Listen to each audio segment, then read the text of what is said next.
With interest rates rising, many people's budgets are starting to feel the pressure. Not only with rising housing prices, but also inflation's at all-time highs. So because of this, are mortgage defaults going to be on the rise? Before we get into this video, I ask if you can like, subscribe, and share this video with a family member or friend, as it will help grow my channel and reach more Canadians who are looking to learn about the mortgage and real estate industry. So Canadians have definitely started to feel the pressure financially this past year. It seems to be that the cost of living in Canada is as high as ever, with interest rates rising over the past year, paired with such high inflation. It has many Canadians concerned with what's to come, especially regarding their housing situation. At the beginning of 2022, the prime rate was sitting at 2.45%. Now it's up to 6.45%. That's a 4% increase in under a year. On a $500,000 mortgage amortized over 25 years, that's a payment increase of about $1,093 per month. And not everyone has the financial ability to absorb that increased payment. Now, these rate increases will impact you different depending on which rate type you have. Fixed rate mortgage holders wouldn't feel the instant impact of these rate increases. See, with a fixed rate product, you lock in a rate for that term. But once your term expires, you now have to renew your mortgage into current market rates. So that's one of the issues that many fixed rate mortgage holders are going to be faced with at renewal, that they're going to almost have a payment shock because they had such a low rate and now they're going to have to renew into such a higher rate. So that's why it isn't a bad idea to start voluntarily increasing your mortgage payments even if you're locked into a fixed rate. And you can do this by utilizing your prepayment privileges.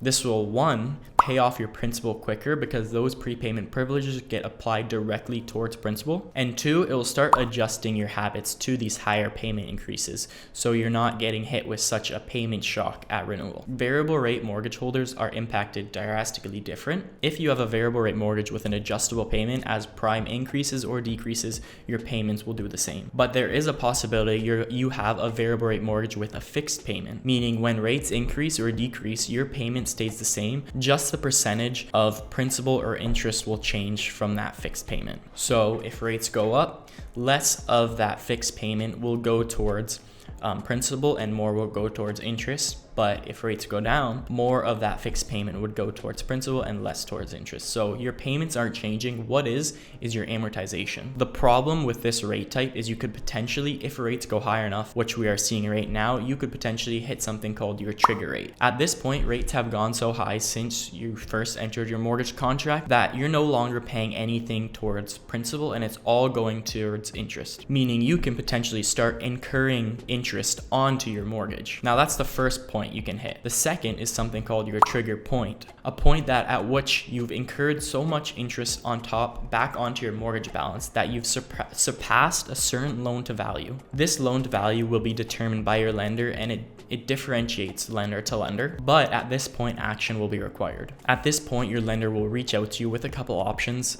This can include increasing your mortgage payment, putting a lump sum down, or potentially locking into a fixed rate. No matter if you have a fixed or variable rate mortgage, you will be impacted by higher rates, whether it's delayed or instantaneous. And if you are starting to feel the struggle of your higher mortgage payments, what are some of your options? So banks don't actually want you to default on your mortgage. This just means that they're going to start the power of sale process, which means that they're going to take possession of your home and sell it. Now, this can be a lengthy and complicated process, and they would much rather have you finish the amortization because they'd most likely make more money off of the interest you're paying. So you may have the option to increase your amortization without actually refinancing your mortgage. See, increasing your amortization actually stretches out how long it's going to take for you to pay off the mortgage, and this leads to your mortgage payments decreasing. Sagen, one of the 3 mortgage insurers in Canada, is opening the doors to actually letting insured borrowers increase their amortization up to 15 more years,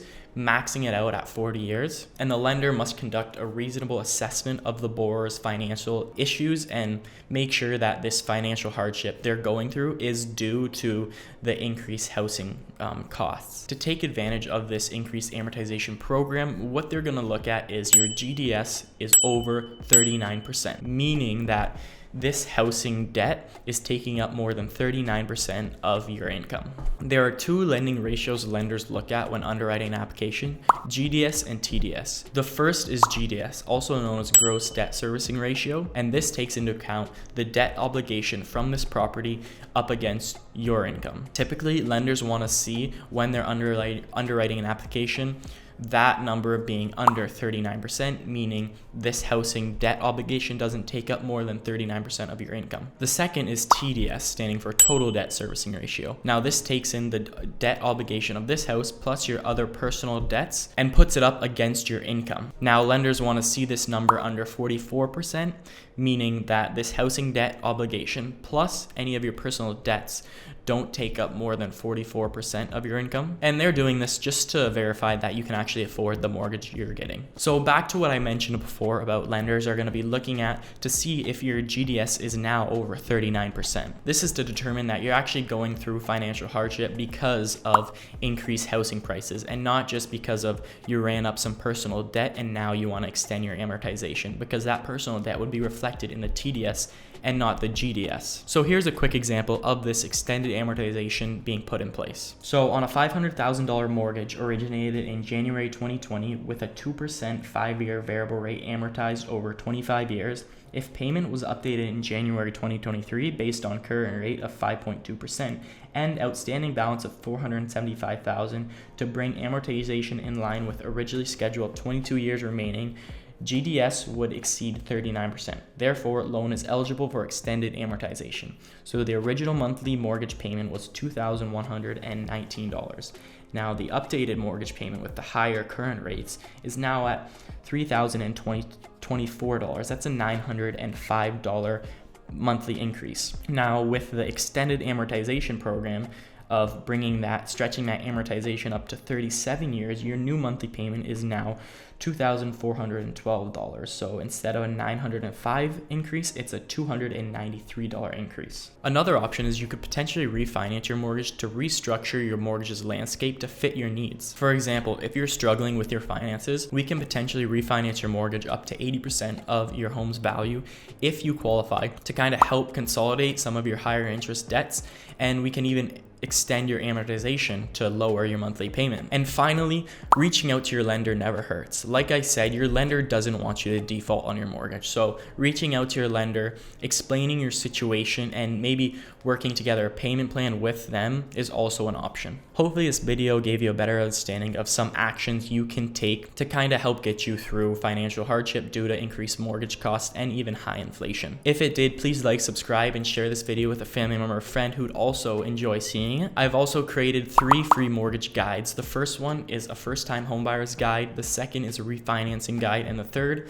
is you found your dream home, now you need to get financing for that property. So those are free, links in the description below. Go check those out. And finally, if you have any questions, make sure to comment them below. I'll be sure to answer every comment. And if you want to book a one-on-one call with me, I also have my calendar link below, so you can go click on that and fill out a time slot, and I'll be happy to answer any questions you have.